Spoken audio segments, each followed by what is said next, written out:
Hello my dear student, तो स्वागत है आपका आज की क्लास में जिसमें हम स्टार्ट करने वाले हैं topic molality which is our fifth concentration term.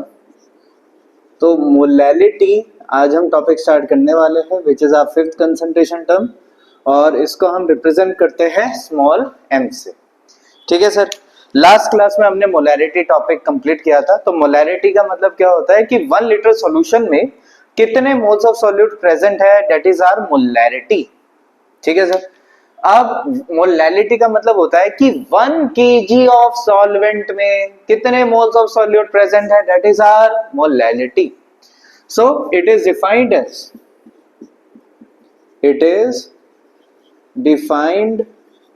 As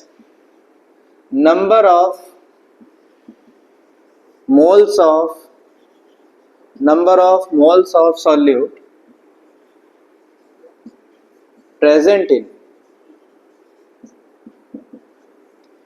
1 kg of solvent।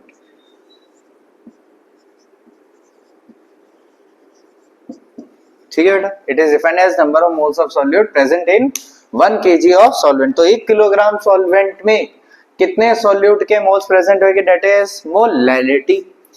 Molality according to the definition जो फॉर्मूला बनेगा, that is number of moles of the solute divided by the mass of the solvent, where the unit of moles is mole and mass of the solvent is defined in KG. ठीक है, hence the unit of molality will be mole per KG और इसको आप molal भी कहते हो। ठीक है सर, और इसको क्या बोलते हैं, मोलल। ठीक है, जिसको आप स्मॉल m से भी रिप्रेजेंट कर सकते हैं। ठीक है, नाउ द फॉर्मूला। तो molality is equal to number of moles of the solute divided by the mass of the solvent. As a mass of the solvent is defined in kg, but हम जब labs में experiment करते हैं वहां पे मास of the solvent हम ग्राम में use करते हैं। सो अपने पास आता है यहाँ पे number of moles of the solute bye mass of the solvent divided by 1000, क्योंकि हम ग्राम में फॉर्मूले में पुट नहीं कर सकते, तो ग्राम को किलोग्राम में कन्वर्ट करने के लिए किससे डिवाइड करना पड़ेगा, 1000 से। So the formula becomes number of moles of the solute bye mass of the solvent in gram into क्या आ जाएगा सर, 1000। ठीक है, नेक्स्ट, अब नंबर ऑफ मोल्स कई बार गिवन मास होता है हमें सॉल्यूट का, तो given mass of the solute divided by molar mass of the solute. ठीक है, into 1 by mass of the solvent अगर आप केजी में यूज करते हैं। अगर आप mass of the solvent gram में यूज करोगे then the formula becomes mass of the solute divided by molar mass of the solute into 1000। ठीक है sir, divided by the mass of the solvent, and ऐसे में आप mass of the solvent की value किस में put करोगे, ग्राम में।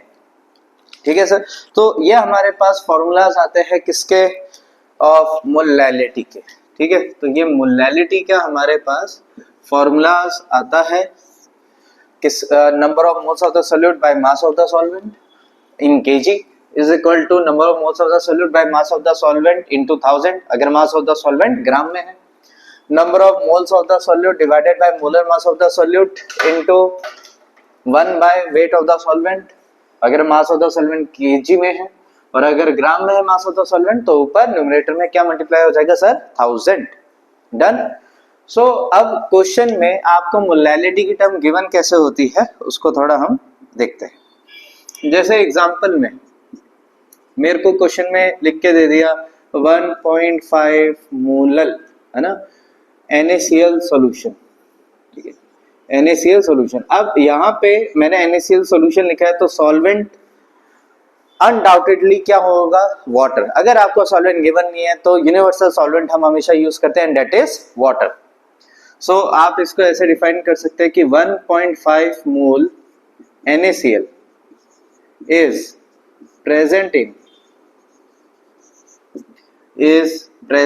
in 1 kg of solvent। जैसे मैं वाटर लेके चल रहा हूँ उधर, तो इन 1 kg of water। ठीक है। सो 1 मोल NaCl is present in 1 kg of water. तो इस तरीके से आप इसको डिफाइन करोगे। और m को क्या रीड करते हैं, मोलल, और मोलल मतलब क्या होता है, मोल पर kg, means 1.5 mole of solute, solute क्या है NaCl is present in 1 kg of solvent, solvent क्या है वाटर। तो इस तरीके से आपको एक टर्म से ही पता लग जाएगा कि आपके पास मोल ऑफ द सॉल्यूट कितना है और मास ऑफ द सॉल्वेंट कितना है। ठीक है sir, note it down. Next अब हम बात करते हैं कि सर इसके थोड़े फॉर्मूलाज हो जाए, है ना। तो अब फॉर्मूलाज भी हम इसकी डील करते हैं यहाँ पर।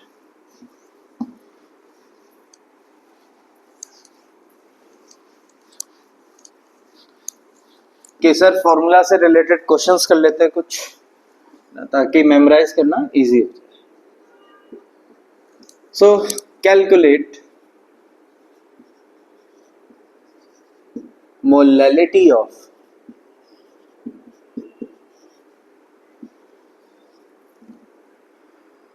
एट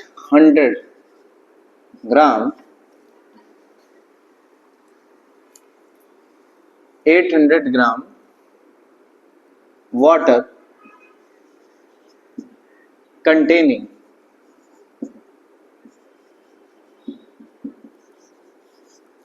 ठीक है, containing 18 ग्राम ग्लूकोज। ठीक है। सो अभी क्वेश्चन में मैंने आपको सीधा मेंशन कर दिया कि आपको मोलैलिटी कैलकुलेट करनी है 800 ग्राम वाटर, वाटर मतलब सॉल्वेंट जिसमें 18 ग्राम ऑफ ग्लूकोज है। ठीक है।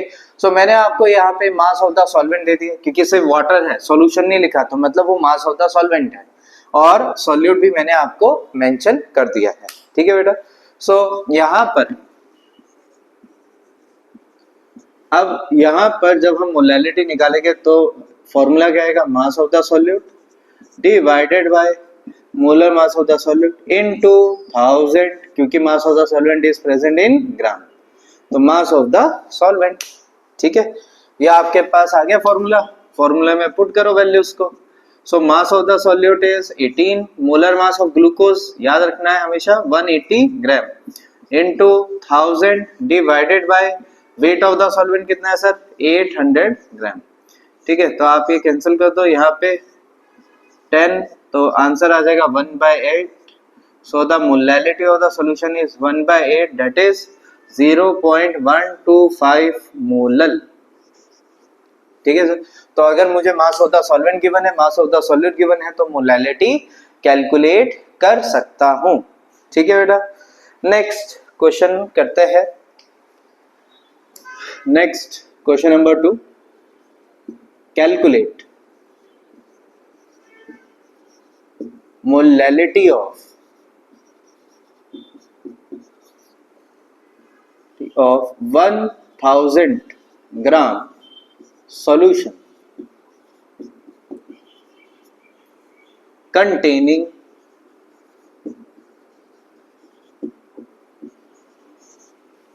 ठीक है, containing कितना कंटेन कर रहा है आपका सर, यहाँ पे containing 100 ग्राम कैल्शियम कार्बोनेट।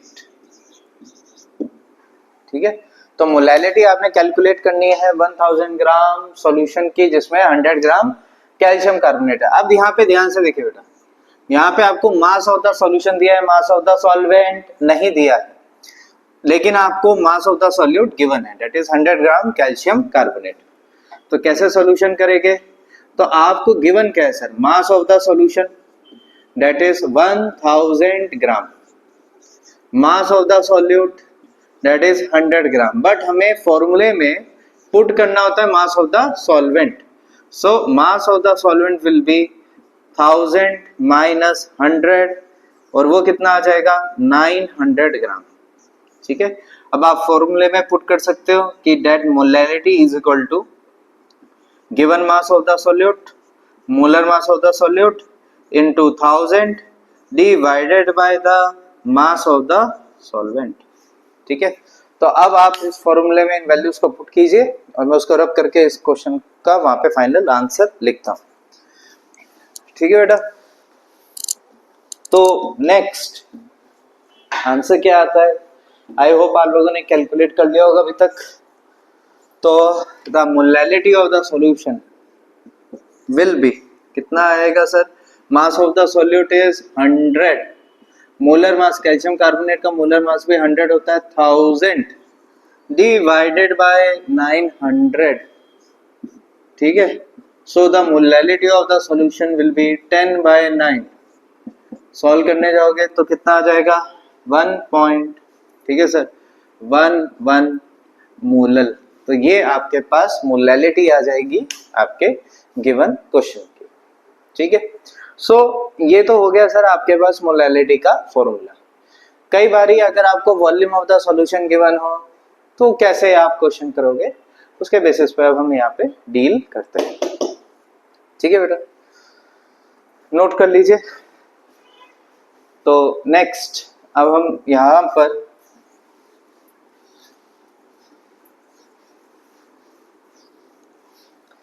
करते हैं नेक्स्ट क्वेश्चन कि volume of the solution given है, ठीक है। एग्जांपल यहाँ पे नेक्स्ट क्वेश्चन नंबर 3, ठीक है। क्या है आपके पास? कैलकुलेट मोलैलिटी ऑफ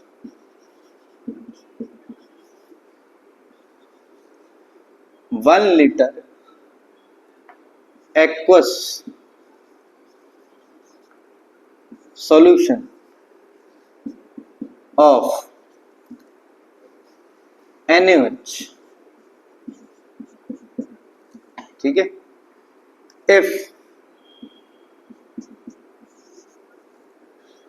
ठीक है, if mass of solute, if mass of NaOH present is 200 ग्राम, ठीक है, and density of solution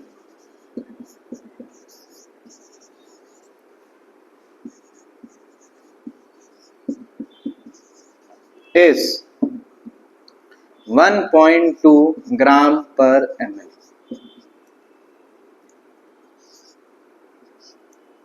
ठीक है बेटा। सो आपको क्वेश्चन में अब volume of the solution given है, mass of the solute given है एंड आपको density of the solution given है। अब आपसे पूछा जा रहा है कि भाई बताओ मोलैलिटी क्या होगी सॉल्यूशन की।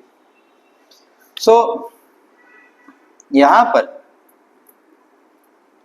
जब हम बात करते हैं मोलैलिटी की, मोलैलिटी का फॉर्मूला होता है mass of the solute, molar mass of the solute into 1000 bye weight of the solvent, अगर ग्राम में, ठीक है, ग्राम में पुट करते हैं। तो क्वेश्चन में हमारे पास क्या क्या गिवन है? Mass of the solute given है, सॉल्यूट पता है तो मोलर मास पता है, डब्ल्यू भी पता है, एम भी पता है, वेट ऑफ द सॉल्वेंट निकालना है, ठीक है।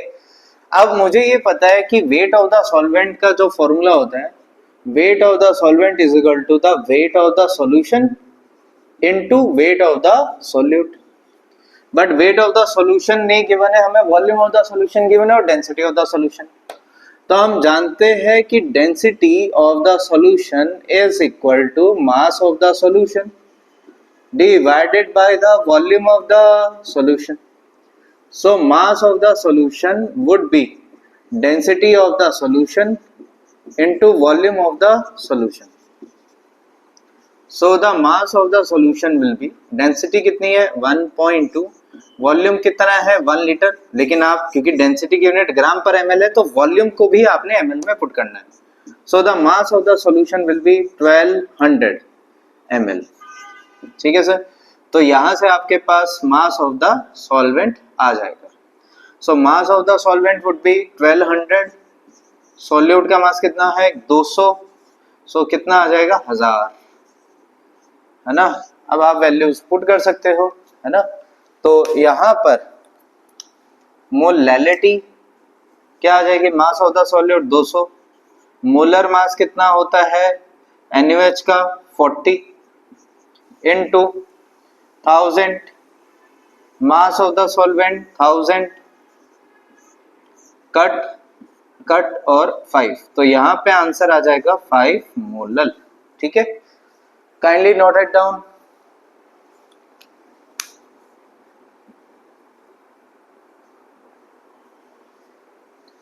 चलिए बेटा, आई होप आपने नोट कर लिया होगा। Next,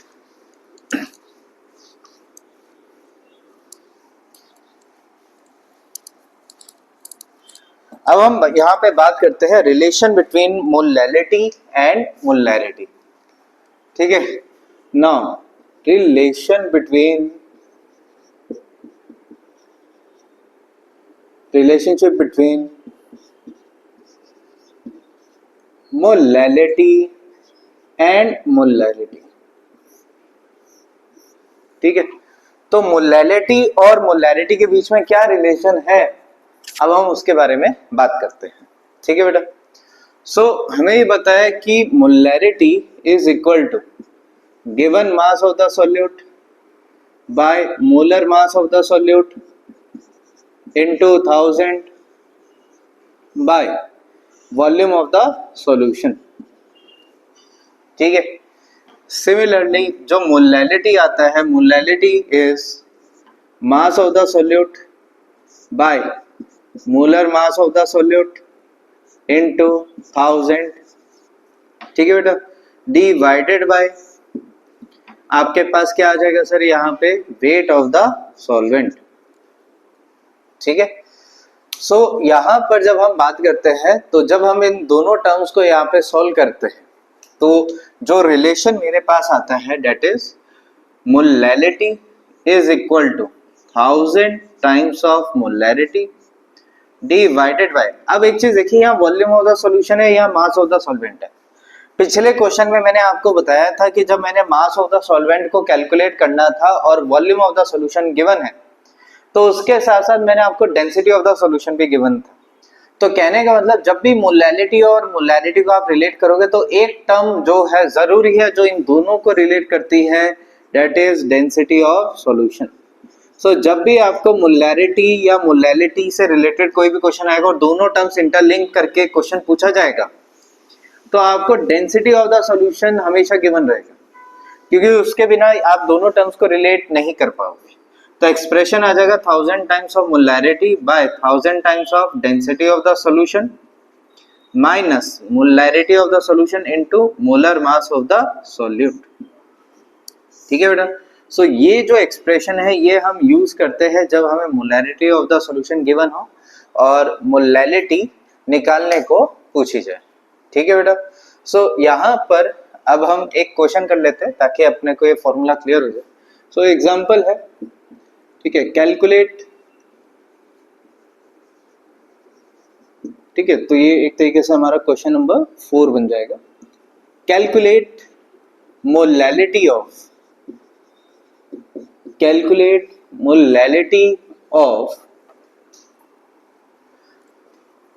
0.5 molar KOH solution.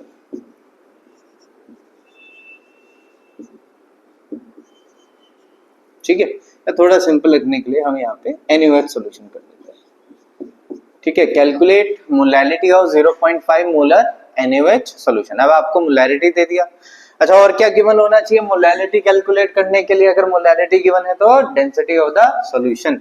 If density of solution, if density of solution is, तो let suppose density of the solution जो आपको गिवन है यहाँ पर, वो मान के चलते हैं कि 0.8। ठीक है, तो density of the solution is, let यहाँ पे मान लेते हैं 0.8 नहीं 1.2 ग्राम पर ml। ठीक है, सो यहाँ पर अब हमारे पास जो टर्म आएगी molality, that is 1000 times of molarity की वैल्यू क्या है 0.5 पुट करोगे by 1000, density of the solution 1.2, molarity आपके पास है 0.5 into molar mass of the solute 40, ठीक है। So the molality will be 500 divided by 1200 minus 20। So answer आपका आएगा 500 डिवाइडेड बाय 1180, ठीक है। सो मोलैलिटी जो आपके पास आंसर आ जाएगा लगभग 0.4 के अराउंड आपके पास आंसर आएगा, ठीक है। तो यहाँ पे आंसर अप्रोक्सीमेटली आपके पास आ जाएगा 0.4, ठीक है सर। और यहाँ पर तो 4.732, तो अप्रोक्सीमेटली आपके पास आंसर आ जाएगा 0.45 के आसपास आंसर आ जाएगा, 0.45 मोलल।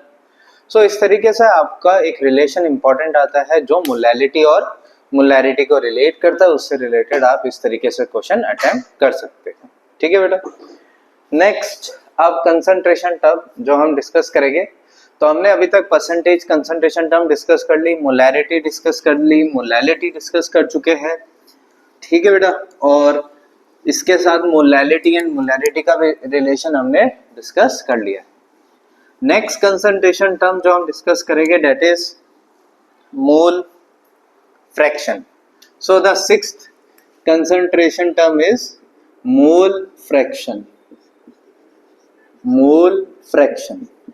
और मोल फ्रैक्शन को हम रिप्रेजेंट करते हैं चाई, ये एक्स टाइप सिंबल होता है जिसको हम चाई बोलते हैं, CHI, ठीक है।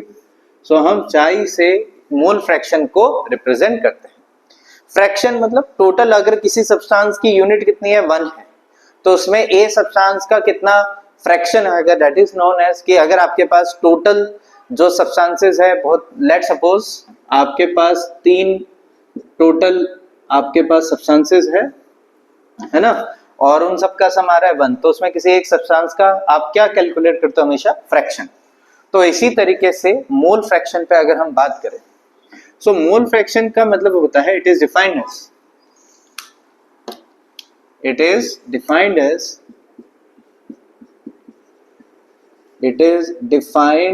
एज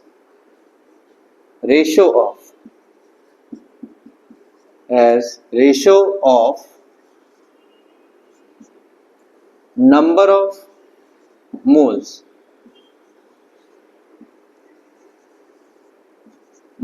of a component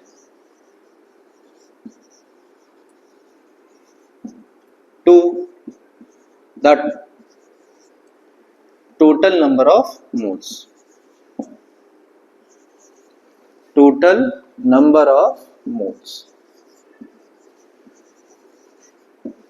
ठीक है। तो आपकी जो रेशियो होगी किसी भी, लेट सपोज आपके पास 3 आपके पास सब्सटेंसेस है, तीनों के नंबर ऑफ मोल्स आपको गिवन है, और मैंने किसी एक सब्सटेंस का आपको फ्रैक्शन नंबर ऑफ मोल्स का फ्रैक्शन कैलकुलेट करने को बोल दिया, तो आप कैसे कैलकुलेट करोगे? सो आप उस सब्सटेंस के नंबर ऑफ मोल्स को टोटल नंबर ऑफ मोल्स से डिवाइड कर दोगे, ठीक है। एक एग्जांपल से यहाँ पे हम इसे समझते हैं कि लेट सपोज मेरे पास एक कंटेनर है, उसमें 3 गैसेस है, गैस ए, gas B, gas C. Gas ए के नंबर ऑफ मोल्स है Na, गैस बी के नंबर ऑफ मोल्स है Nb, गैस सी के नंबर ऑफ मोल्स है Nc, ठीक है। सो अगर मैं आपसे पूछूंगा बताओ बेटा mole fraction of gas A, तो आप क्या बोलोगे? Sir number of moles of gas A divided by the total number of moles, that is A gas के number of moles plus B के प्लस सी के। सो ये आपके पास एक्सप्रेशन है।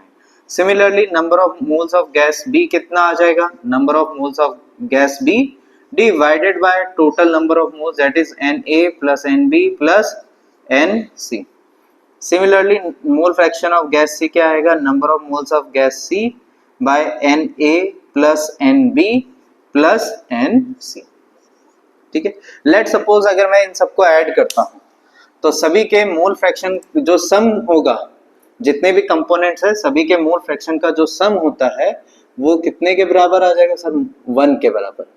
तो मोल fraction of A plus mole fraction of B plus mole fraction of C, जब मैं करूंगा यहाँ पे बेटा तो कैसे करेंगे? यहाँ पे आएगा Na divided by Na plus Nb plus Nc plus Nb divided by क्या आ जाएगा, Na plus Nb plus Nc।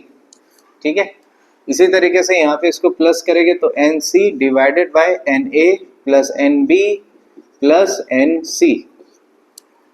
तो यहाँ पे आपने देखा डिनोमिनेटर सेम है तो आ जाएगा value Na plus Nb plus Nc divided by Na plus Nb plus Nc और सम करोगे तो कितना आ जाएगा, है ना। तो यहाँ से आपको क्या पता लगेगा कि किसी भी मिक्सचर में जितने भी कंपोनेंट्स होंगे सभी के मोल फ्रैक्शन का सम हमेशा कितना आता है, 1। सो यहीं से हमारे पास एक नोट हम लिख सकते हैं यहाँ पे 2 पॉइंट्स का। अच्छा, क्योंकि फ्रैक्शन है तो फ्रैक्शन की वैल्यू कभी भी 0 नहीं होगी और 1 से ज्यादा नहीं होगी। पहला पॉइंट कि अगर आपके पास i कंपोनेंट्स है किसी भी मिक्सचर में तो उन i कंपोनेंट्स के मोल फ्रैक्शन का सम जो होगा वो हमेशा 1 होगा, पहला। दूसरा, किसी भी ith कंपोनेंट का जो मोल फ्रैक्शन की वैल्यू होगी वो 0 से ज्यादा होगी और 1 से हमेशा कम होगी। ठीक है, अगर आप प्योर कंपोनेंट के बारे में बात करोगे, है ना, एकदम प्योर सब्सटेंस के बारे में, प्योर सब्सटेंस मतलब या तो एलिमेंट है या कंपाउंड, एक ही टाइप का एलिमेंट है या एक ही टाइप का कंपाउंड है, तो प्योर सब्सटेंस का ही मोल फ्रैक्शन हमेशा 1 होता है, ये याद रखना। कोई भी प्योर सब्सटेंस है, जैसे आपने पूरा वाटर लिया एक वेसल में और पूरा वाटर, उसमें कुछ और आपने मिक्स नहीं किया, तो उस वाटर का अगर मैं मोल फ्रैक्शन आपसे पूछूंगा तो आपका आंसर क्या होगा, 1। तो प्योर सब्सटेंस का मोल फ्रैक्शन 1 होता है। बाकी मिक्सचर में कभी भी आप मोल फ्रैक्शन का सम 1 ही होगा और किसी भी पर्टिकुलर कंपोनेंट का मोल फ्रैक्शन की वैल्यू 0 और 1 के बीच में ही होगी। सो हम ये बोल सकते हैं इन अ मिक्सचर। ठीक है बेटा, सो इस तरीके से अपने पास हुआ ये mole fraction. Kindly note it down.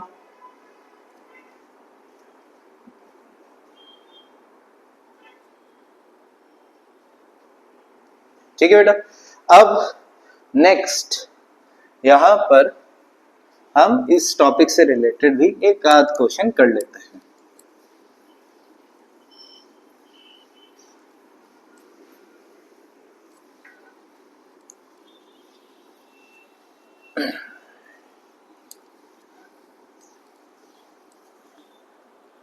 सो एक क्वेश्चन करते हैं यहां पर। Example 1, calculate mole fraction of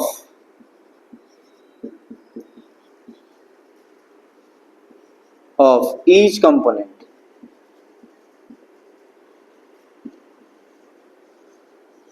in the following।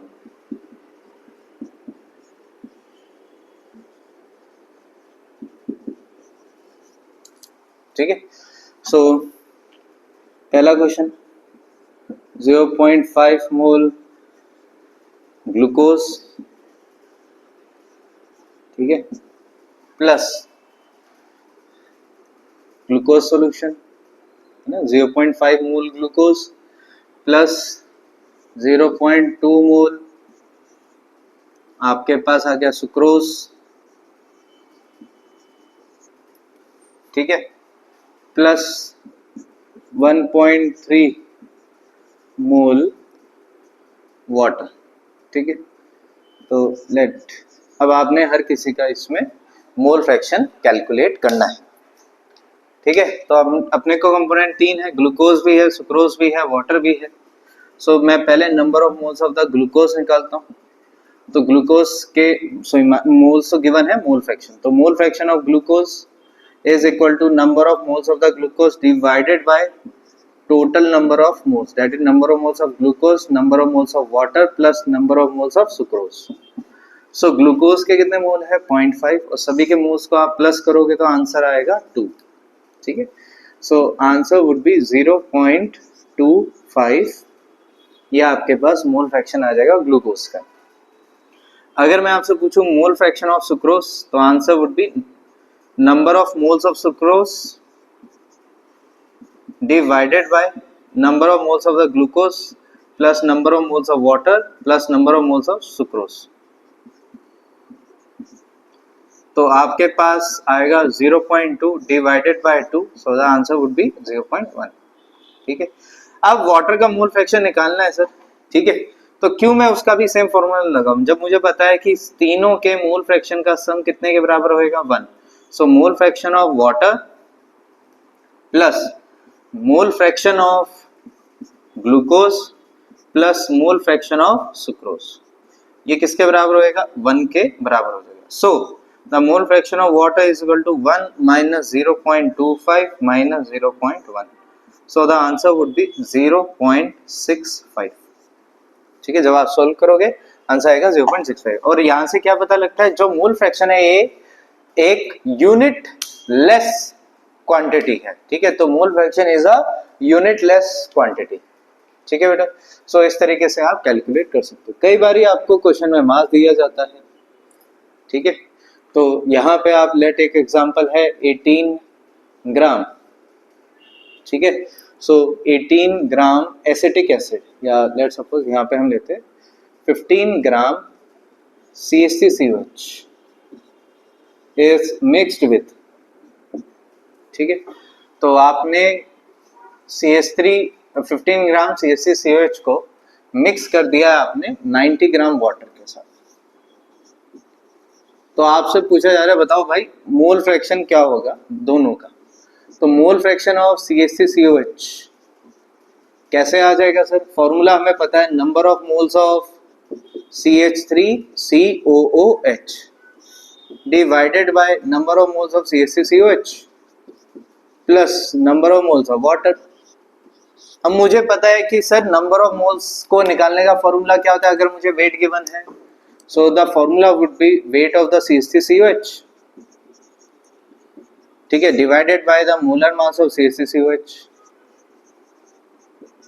Bye weight of same CH3COH that is acetic acid divided by molar mass of CH3COOH। देखो मेरा ये 3 bye mass of the water divided by molar mass of the water. ठीक है, जब आप question solve करोगे तो CH3COH का मास कितना है 15, molar mass 60 by 15 by 60 plus molar mass of the water कितना है sir 90 gram by sorry given mass, molar mass तो कितना होता है 18। सॉल्व करोगे तो यहाँ आएगा आपके पास 0.25। ठीक है सर, डिवाइडेड बाय 5 प्लस 0.25 कितना हो जाएगा 5.25। ठीक है बेटा, सो आपके पास यहाँ पर आंसर क्या आएगा जल्दी से कैलकुलेट कर लीजिए, है ना। मैं इसको रब कर देता हूँ, आई होप आपने नोट डाउन कर लिया हो ताकि मैं इसको यहाँ पे कंटिन्यू कर सकूँ क्वेश्चन को। तो पॉज करके नोट कर लीजिए।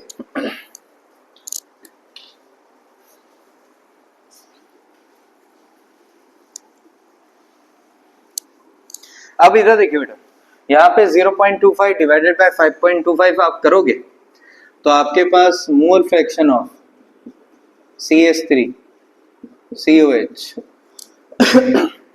अप्रोक्सीमेटली आपके पास कितना आ जाएगा सर यहाँ पे, जब आप सॉल्व करने जाओगे then the answer would be 0.0। ठीक है, 5 होता है यहाँ पे तो 0.05 आ जाता है आंसर। ठीक है, बट वैल्यू 0.25 ज्यादा है तो थोड़ा वैल्यू में ज्यादा वैल्यू आ जाएगी आपके पास यहाँ पे, तो यहाँ पर थोड़ी वैल्यू कम आएगी, 0.5 तो नहीं आएगी, 0.5 से थोड़ा कम, तो आंसर 0.04। ठीक है, और यहाँ पर आपके पास आ जाएगा, तो आंसर आपके पास आ जाएगा बेटा 0.04।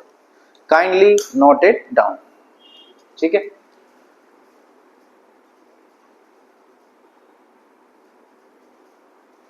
ठीक है, तो यहां पे आपके पास आएगा 0.04। ठीक है, के आसपास, और आंसर में ये इस तरीके से 8, सो द आंसर वुड बी 0.048 के आसपास आ जाएगा। और इसी तरह मोल फ्रैक्शन ऑफ वाटर 1 माइनस 0.048, सो कितना आ जाएगा, सो 0.25 है ना, 0.25 0.952. ठीक है, so answer would be 0.952. Mole fraction of water, mole fraction of acetic acid is 0.048. ठीक है, काइंडली नोट इट डाउन. ये क्वेश्चन को उधर मैंने कंटिन्यू किया. ठीक है बेटा, पॉज कर लीजिए और नोट कर लीजिए.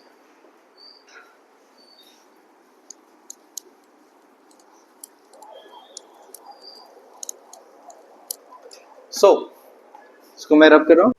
अब यहां पर एक रिलेशन हम करते हैं, that is relation between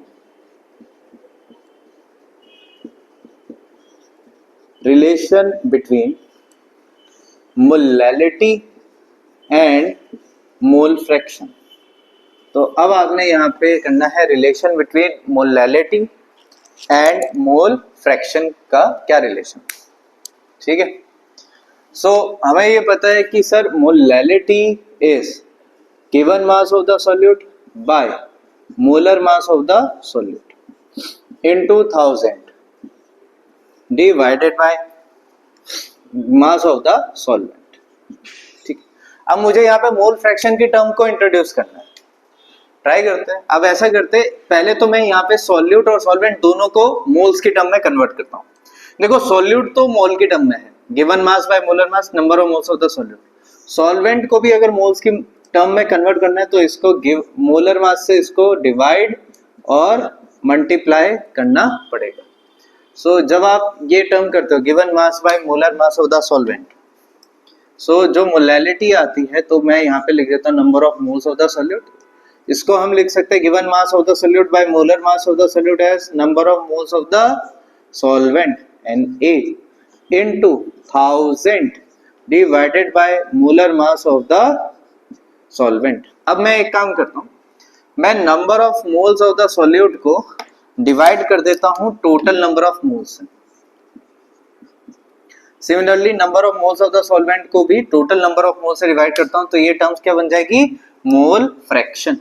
so molality is equal to mole fraction of the solute by mole fraction of the solvent into 1000 divided by molar mass of the solvent.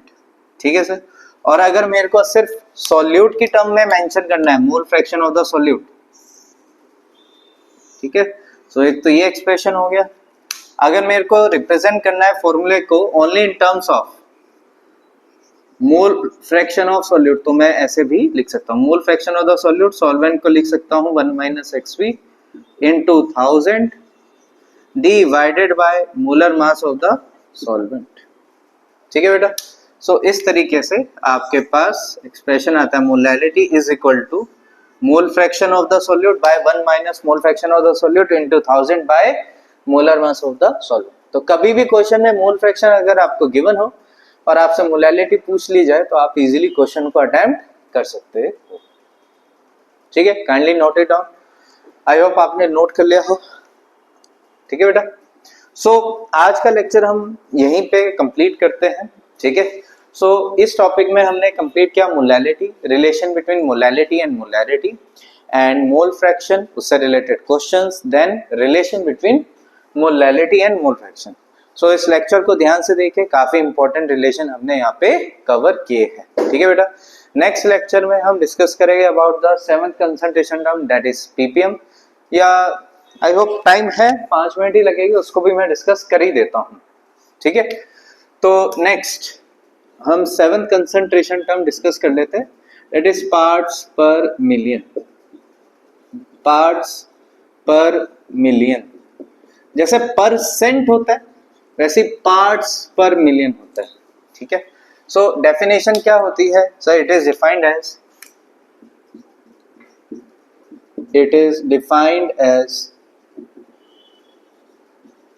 defined as parts of a solute present in 1 million, मतलब 10⁶ parts of solution. So this is defined as parts per million. Formula भी लिख देते, तो मैं इसको रब करके इसको कंटिन्यू। अच्छा बेटा, मैंने इसलिए लेक्चर को एकदम से खत्म नहीं किया क्योंकि आगे भी हमने एक कॉन्सेप्ट पढ़ना है, दैट इज नॉर्मेलिटी, और नेक्स्ट लेक्चर में मैं उसको कवर करूंगा, that is N factor, equivalent mass, इन सारी टर्म्स को। ठीक है, सो यहाँ पे अब हम पार्ट्स पर मिलियन की डेफिनेशन लिखी, इसके अकॉर्डिंग अब जो फॉर्मूला बनता है वो लिखते हैं। सो parts per million is equal to, ठीक है, मास ऑफ द सॉल्यूट। अब पार्ट्स आप मास की टर्म में भी लिख सकते हो, मास ऑफ सॉल्यूट इन ग्राम, अगर आप ग्राम में यूज करें, divided by mass of solution, ठीक है, इनटू 10⁶, और मास ऑफ द सॉल्यूशन भी आप ग्राम में ही लिखना। सिमिलरली पार्ट्स पर मिलियन का कई बार आपको जो क्वेश्चन होता है वॉल्यूम की टर्म में दे दिया जाता है कि वॉल्यूम ऑफ द सॉल्यूट दे दिया, it is volume of solute ml divided by volume of solution. ठीक है, तो वो भी किसमें कि ml और इनटू 10⁶। तो आपके पास ये डेफिनेशन हो गया और इससे रिलेटेड फॉर्मूला हो गया। ठीक है, क्वेश्चन एक एग्जांपल कर लेते हैं कि calculate parts per million of a sample of a water sample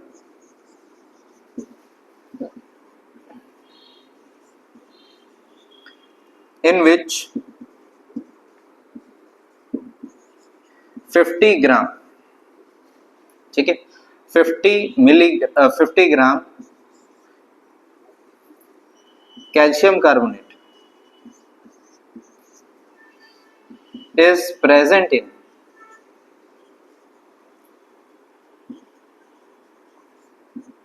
ठीक है, is present in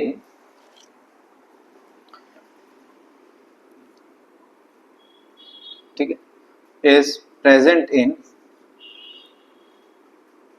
2005 is present in 2000 kg water. ठीक है, तो आपको क्या बोला गया है कि आपको parts per million of a water calculate करना है, parts per million of a water sample. ठीक है, तो आपको पीपीएम कैलकुलेट करना है एक वाटर सैंपल का। अच्छा, जब भी आप किसी वाटर सैंपल का पार्ट्स पर मिलियन पूछा जाए तो मतलब उसमें सॉल्यूट जो है उसकी अमाउंट पार्ट्स पर मिलियन में निकालनी है। ठीक है, तो in which 50 gram calcium carbonate is present in 2000 kilogram of water. So कैसे आप इसको अटेम्प्ट करेंगे, तो फॉर्मूला में आपको इसको पुट करना है। सो फॉर्मूला क्या है, parts per million is equal to mass of the solute in gram, that is 50। अच्छा, मास ऑफ द सॉल्वेंट भी आपको ग्राम में पुट करना होगा अगर आप ग्राम में सॉल्यूट का मास ले रहे हैं, दैट इज 2000 इंटू 10⁻3, तो इंटू 10⁻6 सॉल्व करोगे तो आंसर कितना आ जाएगा, 25 ppm। So 25 parts of calcium carbonate is present in 1 million parts of water. So इस तरीके से आप क्वेश्चन में सॉल्व कर सकते हो, ज्यादा डिफिकल्ट क्वेश्चन नहीं है। ठीक है बेटा, अभी तक हमने 7 कंसंट्रेशन टर्म डिस्कस कर ली है, जिसमें से 3 तो परसेंटेज कंसंट्रेशन टर्म है, percentage by mass, percentage mass by volume, percentage volume by volume या percentage by volume.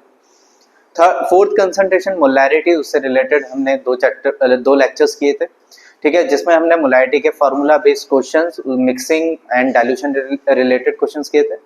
Then fifth concentration term हमने की मोलैलिटी, उसका रिलेशन विद मोलैरिटी। देन हमने 6th कंसंट्रेशन टर्म की, कौन सी सर, मोल फ्रैक्शन, उससे related question. Then उसके बाद हमने डिस्कस किया parts per million, 7th concentration term. Next concentration term जो हम कवर करेंगे दैट इज नॉर्मेलिटी। ठीक है, और नॉर्मेलिटी में हम जो डिस्कशन करेंगे वो अभी एसिड बेस रिलेटेड नॉर्मेलिटी कैसे निकालते हैं, एसिडिक सॉल्यूशन, बेसिक सॉल्यूशन, किसी सॉल्ट के सॉल्यूशन के, और बाकी रेडॉक्स में काफी यूज होता है नॉर्मेलिटी का, वो आगे जब हम रेडॉक्स चैप्टर करेंगे। ठीक है, 11th के आप लेक्चर्स देखना, रेडॉक्स का जो उसमें टॉपिक होगा हम आगे जिसको कवर करेंगे उसमें आपको और एप्लीकेशन पता चलेगी नॉर्मेलिटी की। ठीक है बेटा, तो थैंक यू देखने के लिए and kindly subscribe the channel, ठीक है बेटा, ताकि आपको लेटेस्ट लेक्चर्स की अपडेट मिलती रहे, ठीक है। एंड आपके जर्नी में, जो आपकी ड्रीम कॉलेज की जर्नी है, उसमें हमारा भी थोड़ा अच्छा खासा कंट्रीब्यूशन हो सके। Thank you so much.